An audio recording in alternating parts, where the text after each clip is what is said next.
السلام علیکم ورحمۃ اللہ وبرکاتہ۔ میرے پیارے ناظرین کرام، آج میں آپ کو ایک امام صاحب کا ایسا دلچسپ واقعہ بتانے والا ہوں جس کو سن کر آپ حیران ہو جائیں گے اور آپ کا ایمان بھی تازہ ہو جائے گا۔ تو آپ اس بیان کو پورا ضرور سنیے کہ جب امام صاحب کو ایک گھر میں دعوت کی گئی تو پھر امام صاحب کے ساتھ کیا معاملہ ہوا اور وہ اس دن زاروں قطار کیوں رونے لگے۔ تو آئیے واقعے کو جانتے ہیں۔ دوستو، افریقہ کے ایک گاؤں میں امام صاحب کو مقرر کیا گیا۔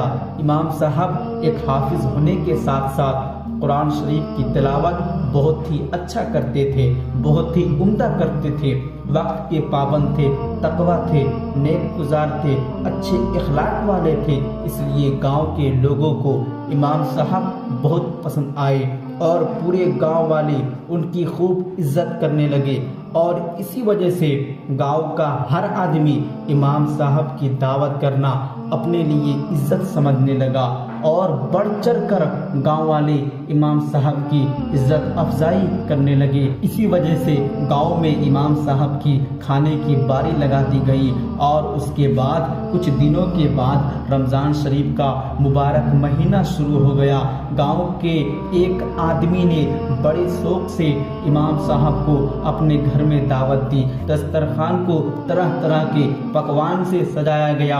امام صاحب کھانے سے فارغ ہونے کے بعد خوش دلی سے گھر والوں کو دعا دیتے ہوئے رخصت ہو گئے، چلے گئے۔ جب امام صاحب وہاں سے چلے گئے تو اس کے بعد اس شخص کی بیوی نے دسترخوان کو سمیٹنے کے لیے آئی، دسترخوان کو اٹھانے کے لیے آئی، تو اسے یاد آیا کہ اس نے دسترخوان کے پاس کچھ پیسے رکھے تھے جو وہ بھول گئی تھی۔ اس نے جلدی سے اپنے ان پیسوں کو لینا چاہا تو وہ پیسے وہاں پر نہیں ملے۔ اس نے ادھر ادھر ڈھونڈا مگر وہ پیسے کہیں بھی نہیں ملے۔ بعد شوہر جب نماز پڑھ کر گھر آیا تو اس کی بیوی نے اس کو سارا ماجرا سنایا، سارا قصہ بیان کیا۔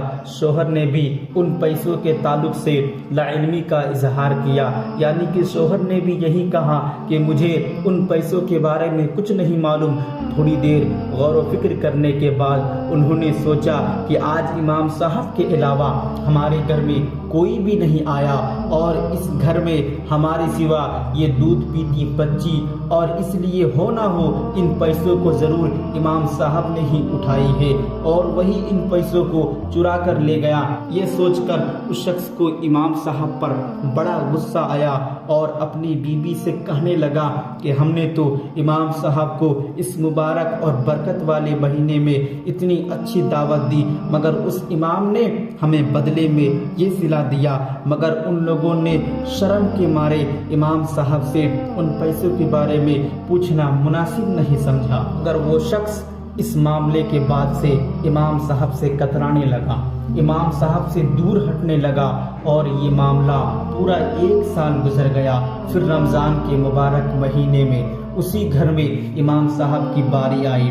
شوہر نے بیتے رمضان کو سامنے رکھتے ہوئے اپنی بیوی سے مشورہ کیا کہ ہم اس بار امام کی دعوت نہیں کریں گے، مگر اس کی بیوی اچھی تھی، وہ اپنے شوہر سے بولی ہو سکتا ہے امام صاحب کو اس دن کوئی پریشانی یا کوئی مجبوری رہی ہوگی، اس لیے انہوں نے وہ پیسے اٹھا لیے ہو، ہمیں ان کو معاف کر دینا چاہیے اور اس بار بھی ان کی دعوت کرنی چاہیے۔ میرے ناظرین کرام، شوہر نے اپنی بیوی کی بات مان لی اور امام صاحب کو اس بار پھر سے دعوت دی۔ شام کے وقت امام صاحب آ گئے، اور جب انہوں نے کھانا کھا لیا تو پھر اس شخص نے امام صاحب سے کہا کیا آپ نے یہ محسوس کیا کہ میں پچھلے رمضان سے اب تک کے آپ سے کترا رہا ہوں، آپ سے دور بھاگ رہا ہوں؟ امام صاحب کہنے لگے مجھے معلوم ہے۔ اس کے بعد اس شخص نے امام صاحب سے کہا کہ امام صاحب میں آپ سے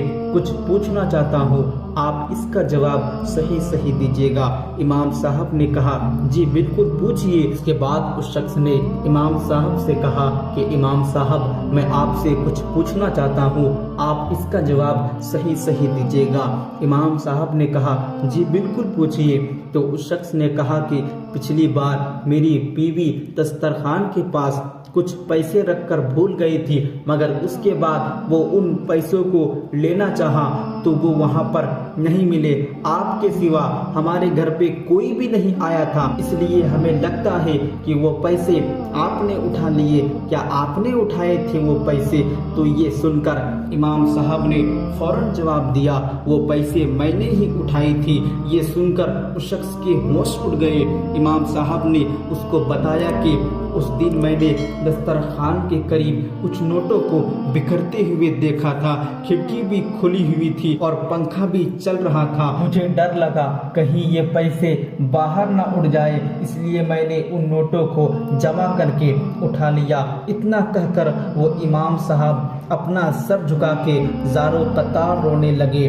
اس طرح رونے لگے اور اتنا زور سے رونے لگے کہ یہ دیکھ کر میاں بیوی دونوں پریشان ہو گئے اور پوچھنے لگے، امام صاحب آخر بات کیا ہے؟ آخر معاملہ کیا ہے؟ آپ اتنا کیوں رو رہے ہیں؟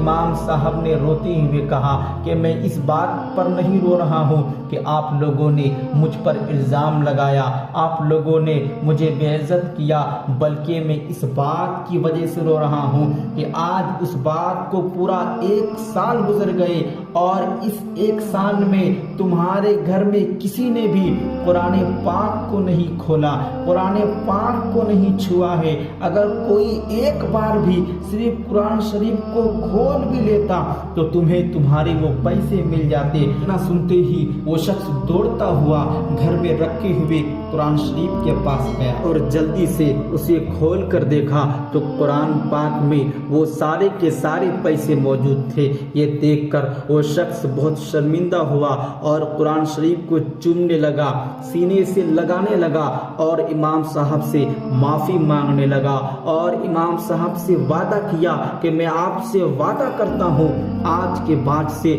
ہر روز قرآن کی تلاوت کروں گا۔ اس لیے میرے دوستو، آپ کے گھر میں قرآن موجود ہے، آپ اسے سجا کر نہ رکھیں۔ اگر آپ سے ایک صفحہ نہ پڑھا جا رہا ہو تو آپ کم سے کم ایک آیت کی ہی تلاوت کریں۔ پھر دیکھیے رب کی رحمتوں کا نزول کس طرح ہوتا ہے، پھر دیکھیے رب آپ کی زندگی کو کس طرح تبدیل کرتا ہے۔ اگر آپ خوشحال نہ ہو، اگر آپ کی مشکلات دور نہ ہو تو پھر مجھے کہیے گا، آپ قرآن پڑھ کر تو دیکھیں، قسم خدا کی زندگی تبدیل ہو جاتی ہے، زندگی بدل جاتی ہے، بگڑی ہوئی زندگی سنورتے نظر آتی ہے۔ یہ قرآن کوئی معمولی قرآن نہیں ہے، یہ قرآن میں ہر چیز کا علاج ہے۔ آپ اسے سینے سے لگائے اور پڑھ کر دیکھیں تو صحیح۔ میں اللہ سے دعا کرتا ہوں اللہ تعالی ہم سبوں کو قرآن پاک پڑھنے کی توفیق عطا فرمائے، آمین۔